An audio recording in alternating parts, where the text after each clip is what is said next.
So I want to update you a little bit about what happened over the last few days and talk about how Ukraine keeps counterpunching. And you'll see the evidence of this in just a moment. It is April 7th, 2025. My name is Darren Gerdes. I'm just a professor trying to provide context in the war in Ukraine. So let's start here. 1,350 Russians off the battlefield, 13 tanks, 25 armored fighting vehicles, 31 artillery systems, 70 vehicles, and fuel tanks. So that's what we're seeing day over day. And if we look at the numbers, 1350, it brings the average up to 30, or well, down a little bit to 1375. But the average, that's the average for April, average casualties. It was 1328 in March. The fourth highest average of the war in the entire 37 months of the war has been 1354, and we're at 1375 now. And we're about to see very shortly, I don't know when, but very shortly, probably a counteroffensive. That's going to be a 3 to 6 month Russian offensive that will begin sometime in the summer, sometime soon. So that 1375 number is going to go way, way up. Here are the losses Andrew Perpetua could identify for April 6th, and it's about 1-to-1, something like that. It's not all that significant, like compared, like you'd like to see a 3-to-1, Russian losses to Ukrainian losses. It's just not, that's not where we are. And I think I got the dates between the 4th and the 5th switched yesterday, but okay. This is not yesterday. This is the day before yesterday. The chart for yesterday, I can't find anywhere. I can't source it anywhere.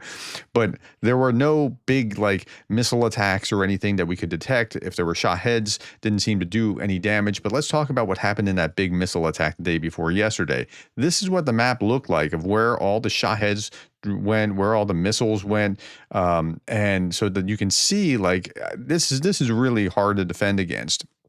Okay, more Ukrainian officials have highlighted the fact that Russia is leveraging its naval vessels in the Black Sea to conduct missile strikes against Ukraine as Russia continues to stall the Black Sea moratorium on missile operations that Ukraine and the United States have jointly proposed. So Russia, I don't think, has signed on, or if they have signed on, how are they signing on to that and being able to use those vessels to shoot missiles from? I don't know which it is. I think that Russia is claiming that they haven't quite signed on yet to that. In the meantime, there should be all kinds of Sea Baby drones going after those ships. Okay, Zelensky pushes for intensified air defense talks with partners, especially the U.S., as Patriot missile supply dwindles. Ukraine heavily relies on air defense to counter Russian missile and drone threats. They don't have a sizable enough air force in order to contend with that. They've never been able to close the skies. And, when you think about what just happened, children were just killed. Like the youngest victim was a 3-year-old. His name was Timothy. And yet here's Dmitry Peskov doubling down on this. Russia continues to deny the strike on a playground in Kryvyi, which killed 9 children. When asked about it by a journalist, Peskov responded that Russian forces strike exclusively at military targets. Here we are. Ukraine confirmed, let me turn the volume. Ukraine confirmed 9 children were killed on a strike on April 4th in Kryvyi. The Defense Ministry reported that they struck the place where the meeting of the commanders of the formations of the Western Instructions was held, and yet children were killed. Maybe it was a mistake on the Russian side. Maybe the intelligence data was not accurate. What comment do you have on this topic?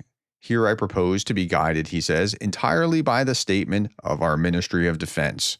And our military is hitting military or near military objects. No strikes on social objects, on objects of social infrastructure are inflicted.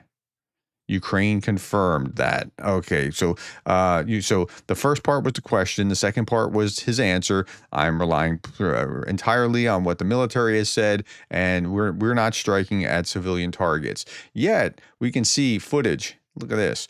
This is Anton Geroshenko. Video surveillance from the cameras in the restaurant in Kryvyi on Friday was published in France 24. Russia claimed that the strike was on this restaurant because Ukrainian and military Western instructors were there. Video shows that's a lie. This is the back side of the house. Here's the front side of the house. You see the strike come in, and the strike is like, knocking cameras around and such. But and like this is the outside of the house, outside the cafe of the restaurant that was in question. Yeah, they lie. I mean, they just lie. This is just a day at the gym. This guy is just doing his workout, and you see the billowing behind him in just a moment here. Look at what happens behind him. Yeah, that's Kyiv. Just a day at the gym. Like what? What's going on here? But it's not like a funny thing. It's kind of sad. Like what actually happened. Missile right next to a playground, killing kids. Today's a day of mourning in Ukraine. I offer my deepest condolences and respect for the Ukrainian people as they grieve for men, women, and children by the Russians in Kryvyi Rih. Here, the British ambassador's flag is flying at half-mast as they observe a day of mourning following Russia's murderous attack on the population of Kryvyi Rih on Friday. And then here we see the Canadian ambassador as well. I'm sure this has happened. There are more than this. This is just what I could find. In Kherson, meanwhile, this is today, this is day over day, Russians shelled a house with civilians inside. A pregnant woman and her 2-year-old son were trapped under rubble. The mom covered her child with her body. They were taken out of the rubble and are currently in hospital. The boy has explosive injury and contusion. The woman, who is 6 months pregnant, sustained a blast and head injuries. That's what the Russians are doing. This is not a military target. This is in their home. This is a civilian target. It's called a war crime. This has got to stop, but the world isn't crying out. Okay. Meanwhile, Ukrainian unmanned systems forces destroyed 3 SAM systems in Kursk region in just 12 hours. So this is the unmanned systems forces official page. Pilots executed precise FPV drone strikes on a Buk M2 transporter, launcher, and loader that had been camouflaged among a tree line. The operators damaged the radar systems of 2 Buk M3 launchers. Buk M3 is a modern mobile surface-to-air missile system. It can engage targets at up to 35 kilometers, track them for distances of 70 kilometers. The entire system is estimated to be valued at $45 million. So here's what they were finding. Just turn that volume off. There we are. That's what they were. This was target number 2. This was target number 3. Target number 1 was over here. There we are. So just so you can see what they were actually hitting. Okay. Now, this is a little bit over the top in the way that it's written, but it gives you some perspective on the asymmetrical nature of the war, because little tiny FPV drones can do damage. Bigger drones can do some more damage. And these Ukrainian drones have just devastated the entire Russian oil industry. Imagine destroying $1 billion facility with a device cheaper than your laptop. Okay, that's overblown. It's overstated, but you get the idea in proportionality. This is exactly what's happening as the Ukrainian forces deploy $3,000 drones that have systematically dismantled Russian oil infrastructure. Okay, so each one is 3,000. You're sending multiple. So it's not just 3,000 to destroy $1 billion, but okay, it's still, I mean, that's a pretty good proportion as far as return on investment for the number of drones they spent to destroy the amount of Russian oil infrastructure that they spent. The strategy is brilliantly simple yet devastating in its execution. Ukrainian forces repeatedly target the same refineries. The Ryazan facility has been hit 9 separate times, waiting for repairs to finish before striking again. Part of me wonders if that is why the Ukrainians are like, okay, we're gonna wait on, or we'll sign on to this. Oil, we won't hit your infrastructure if you don't hit ours, because they're waiting for it to be repaired again. That sort of thing. The numbers tell the story. 50 oil storage tanks completely destroyed, 47 more damaged. 15% of Russia's total refining capacity is offline. A single drone strike in Crimea destroyed 11 tanks, causing $37.5 million in damage. Russia's response: desperate 6-month ban on fuel exports as domestic prices surge 30%. Okay, so this happened last year as well. So in order to make sure that they had enough fuel domestically, they banned fuel exports to other places around the world for a short period of time. And the prices went way up in Russia. Okay, this is what asymmetric warfare looks like in 2025. A $3,000 drone versus a $105 billion oil empire. Yeah, it's overblown. But let's say this is a $300,000 worth of drones. Let's just say for $1 billion return, $100 billion return. That's not bad. I mean, right? I mean, 3 million. 30 million for that. I mean, it doesn't matter what that is. The point is, asymmetrically, these drones are doing a lot of damage. Okay, so Ukraine's counterpunching in a significant way. Cross direction, Russian invaders led 42 assaults. This is a reasonably low number to correlate with this reasonably low number of 1,350 Russians off the battlefield day over day. Okay, let's keep going here. Ukrainian forces obliterate a Russian armored column in Donetsk Oblast, halting another attempt to break through toward Dnipropetrovsk. In the attack, Ukrainian troops destroyed 7 tanks, infantry fighting vehicles, and a Kamaz trucks, and damaged 12. So, I mean, yeah, the Ukrainians just keep pushing and pushing back with each Russian assault. And the Russians are the ones on the assault, generally speaking. There are a couple places where the Ukrainians are countering, and that's around Pokrovsk particularly. Okay, international news. Iran places military on high alert due to U.S. threats. So oil prices have come down largely because of the weird thing that we're doing with tariffs, which is creating domestic instability, international instability in the markets. And I'll talk about that again tonight. If you're not interested in the tariffs, you ought to be, because this is creating havoc worldwide, and you have to keep yourself informed. Okay, at any rate, so oil prices have come down. One of the few things that could actually change that, and that's a bad thing for Russia that oil prices have come down. One of the few things that could change this is if oil prices go up because of some kind of attack on Iran. But Iran, again, it looks like the U.S. may be involved in something along those lines. The Ayatollah Khomeini has placed the country's armed forces on high alert due to the threat of a U.S. strike, not like an invasion, but a U.S. strike, according to a senior official from the Islamic Republic, as reported by Reuters.